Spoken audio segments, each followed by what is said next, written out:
ബഹുമാനപ്പെട്ട പ്രധാനമന്ത്രി നരേന്ദ്രമോദി ആ ഭരണകൂടം കഴിഞ്ഞ 5 വർഷത്തിനുള്ളിൽ ചൈനയോടെടുത്ത സമീപനങ്ങൾ മാത്രം നോക്കിയാൽ മതി. ചൈനയെ ഒരു അപ്രഖ്യാപിത ശത്രു രാജ്യമായിട്ട് തന്നെ പ്രഖ്യാപിച്ചു. 1680ഓളം ചൈനീസ് പ്രോഡക്റ്റുകൾ ഇന്ത്യയിലേക്ക് ഇറക്കുമതി ചെയ്തത് നിരോധിച്ചു. ചുമ്മാ ഒരു ഗെയിമായ ടിക്ടോക്ക് വരെ നിരോധിച്ചു. അങ്ങനെ ഒരു പ്രഖ്യാപിത ശത്രുവായിട്ട് ചൈനയെ ഇന്ത്യയെ പ്രഖ്യാപിക്കാനുള്ള ആ രീതിയിലുള്ള പോളിസി ക്രിയേറ്റ് ചെയ്യാനൊരു കാരണം അമേരിക്ക എന്ന് പറഞ്ഞ രാജ്യത്തോടുള്ള അമിതമായ പ്രണയവും സ്നേഹവും ഇഷ്ടവുമാണ്. അപ്പോൾ അമേരിക്ക എപ്പോഴും തങ്ങളോടൊപ്പം നിൽക്കും എന്നൊരു പ്രതീക്ഷയിലാണ് ഈ ഭരണകൂടത്തിൻ്റെ ഈ വീഴ്ച സംഭവിച്ചിരിക്കുന്നത്. ഇപ്പോൾ അദ്ദേഹം ജപ്പാനിൽ നേരെ പോയത് എങ്ങോട്ടാ? ചൈനയിലേക്കാണ്. എന്തിനാ ഇപ്പോഴത്തെ ഷാങ്ഹായ് സമ്മേളനം?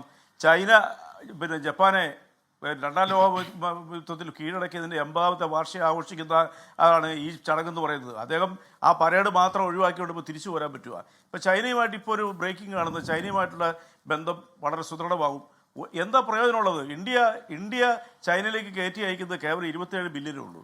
അസം ചൈനയിൽ നിന്ന് ഇന്ത്യയിലേക്ക് വരുന്നത് 147 ബില്യനാണ്. അപ്പോൾ ചൈനയെ സംബന്ധിച്ചോളം നമ്മളെ ആശ്രയിക്കേണ്ട ഒരു കാര്യമില്ല. നമ്മുടെ പ്രോഡക്റ്റുകളിൽ 28% എക്സ്പോർട്ട് ചെയ്യുന്നത് അമേരിക്കയിലേക്കാണ്. ഈ തീരുവ ഭീഷണി നേരിടുന്ന രാജ്യങ്ങൾ എന്ന നിലയിൽ നമ്മളും ചൈനയും ഒക്കെ സമാനമായ രീതിയിൽ പ്രത്യാഘാതങ്ങൾ അനുഭവിക്കാൻ നിൽക്കുന്ന രാജ്യങ്ങളാണല്ലോ. അത് ശരിയല്ല. കാരണം ചൈനയ്ക്ക് അവർ 240% വരെ ഒരു സമയത്ത് ഉയർത്തിയിരുന്നു. പക്ഷേ അത് കട്ട് ഓഫ് ചെയ്ത് താഴോട്ട് കൊണ്ടുവന്നു. കാരണം ചൈനീസ് ഉൽപ്പന്നങ്ങളില്ലാണ്ട് അമേരിക്കയ്ക്ക് സർവേ ചെയ്യാൻ പറ്റത്തില്ല. ഞാനവിടെ ജീവിച്ചതാണ്, എനിക്ക് വളരെ വ്യക്തമായിട്ട് അറിയാൻ പറ്റും. ഇതൊന്നും അല്ലാത്ത വേറൊരു പ്രശ്നമുണ്ട്.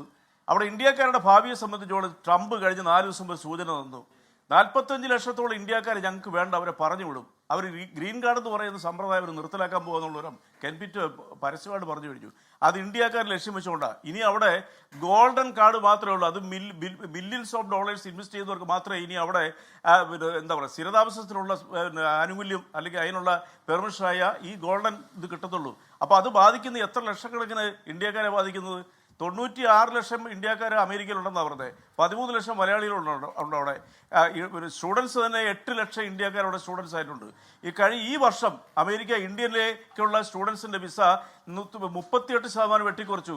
അതേസമയം 6 ലക്ഷം വിസ ചൈനയ്ക്ക് കൊടുത്തിരിക്കുന്നു. ചൈന അമേരിക്കയുടെ ഏറ്റവും വലിയ ശത്രുവാണെന്നുള്ളവരും ട്രംപ് തന്നെ പ്രഖ്യാപിച്ചിട്ടുണ്ട്.